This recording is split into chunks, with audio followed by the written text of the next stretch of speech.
Anti-Semitism is running rampant across college campuses, especially this week, leaving students' freedom, their safety, and more fragile than ever before. But one new university has taken a different approach and going back to the basics. The University of Austin, built from the ground up in a former department store, is committed to open debate and academic freedom.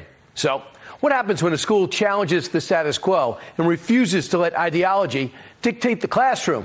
In part 2 of our 2-part series, we talk to the students about the fearless dream team behind this university and how those great minds managed to make it free to attend.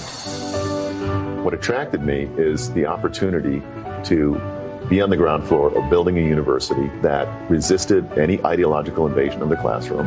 I picked this school because A, the tuition was free, and I come from a middle-class family, and just because I really enjoy having political conversations. Sort of kind of startup vibes here. You feel like you're really building something because every week something's changing, you're pivoting, maybe something doesn't work, or maybe you're building on it, and it's really exciting.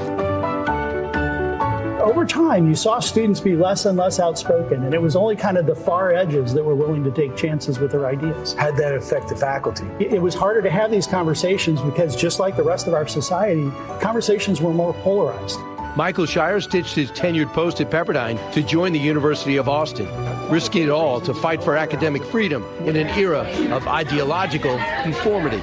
You're so brave to answer the question. You complain about them denying your rights, you're erasing your existence, and whatever other buzzword you want, and then you turn right away and do the same thing to somebody else. The same thing. When we say civil discourse, we're saying, listen, you as a person are worthy of respect. Your ideas are worthy of challenging. But I have to hear your ideas and I have to actively engage them in order to challenge them. And so it's about a respectful discourse where we debate the ideas with evidence instead of trying to shout each other down. You can also give the opening point of view from your own opinion or whatever argument you want to make. We spoke with several students about why they chose the intimacy of this university and what drew them to the brand new school located on the 3rd floor of a former department store. Despite receiving no federal funding, the university managed to raise enough money to cover the full tuition for both the inaugural class and the next one. That means the first group of students get a tuition-free education, along with the unique campus tradition. Weekly announcements delivered from a literal soapbox. The soapbox and the speakers. Tell me about the soapbox. Every Tuesday, we do announcements, and obviously because we're such a small campus and we're very community-oriented, we will just have someone stand up on a soapbox. You can see them pop above the crowd, and they'll just run down a list of, here's a debate that's going on that you should come to. Here's a professor hosting an event outside of school hours that you can go to. It just updates you on everything around the campus. Why did you pick this school? Coming in here where the faculty are asking you these tough questions and are encouraging us to ask one another and to explore these ideas and these topics outside of school time, I just didn't think I was going to get that at a different university. For me, we're kind of like realized. I came in here like a little bit skeptical of like seminar style courses, but as I kind of met my classmates and my professors, I realized like everyone is excited about what they're doing. When I saw Barry Weiss talk about the school, I was so excited, and then I looked on the website and the people involved were like my intellectual dream team.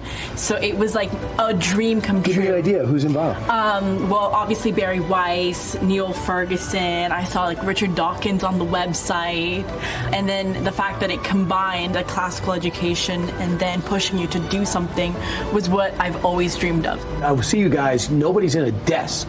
Everyone's you're in a rectangle, right? What's that like? It's a lot of discussion. I think most of it is discussion. You have to come to class prepared. You have to read everything, or else your time is just wasted because everyone's depending on you to bring your opinion and kind of explore ideas. It holds you really accountable too, because I think at a big school, you know, where you have lectures of 500 people, I know a lot of friends who go to those lectures and they haven't read a single thing, and it's sort of the day before their final, they're cramming it all in.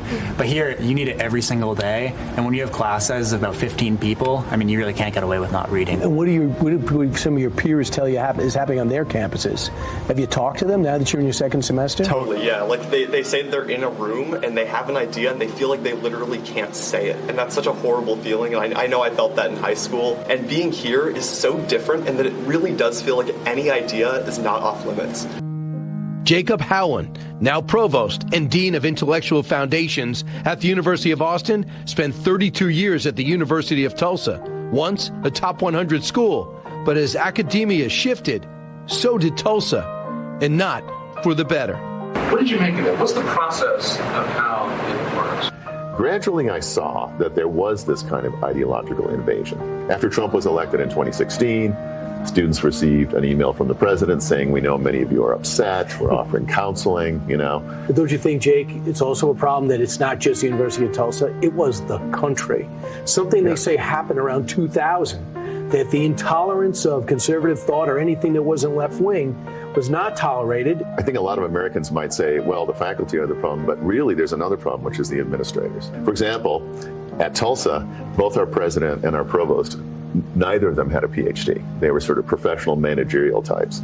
And they were left-wing, and they were selecting students that would sort of fit that agenda. The watershed moment, I think, for higher education was when those Ivy League presidents were called to Congress and had to defend the anti-Semitic, anti-Israel protests on their campuses. Right. At a university, there's something called academic freedom, which is not only the freedom of professors to say what they think, right, and to express their opinions, even if they run afoul of, say, that university administration, but the freedom of students in the classroom to, without fear, share their own opinions and allow them to be subjected to examination. And the fact is that when Claudine Gay and the others were sort of defending these students who were essentially making education impossible by taking over school buildings, hitting cops, stopping students from going into the library, what they didn't understand is that that activity impedes academic freedom. The goal of a university is teaching and learning. Anything can be allowed that does not interfere with those core activities. Tim Kaine, professor of economics and director of the Polaris Center at the University of Austin, leads the Polaris Project, named after the North Star, to guide students through college and beyond. We're not just having students leave with a degree, they're leaving with a major project that's what their life goals might be. It's way bigger than a thesis. It may be writing a screenplay, it may be starting a tech company, but they build something all 4 years while they're here. I think it's important to focus on skills, not just learning and reflection. A lot of people go, oh, is this some conservative college? Can you tell us about, is that the stereotype people say? And can you tell us about the reality? You know, I think someone actually took like a verbal survey at the beginning of the year, and it really was more split 50-50 among the peer group. And I think like that really speaks, like people are just willing to like challenge and mess with those ideas. So I really don't see it as conservative at all. You obviously see, all of us see the hate comments. You know, we're real people, we're reading these things. This is just a conservative, white male cosm of their ideas. And we're here to learn. We're not here to be, you know, a liberal student or a conservative student or an independent student. We're just here to be university students. And a question. Is empathy a weakness? How to find a balance when forced to make tough decisions? Plus, where are the JFK assassination files?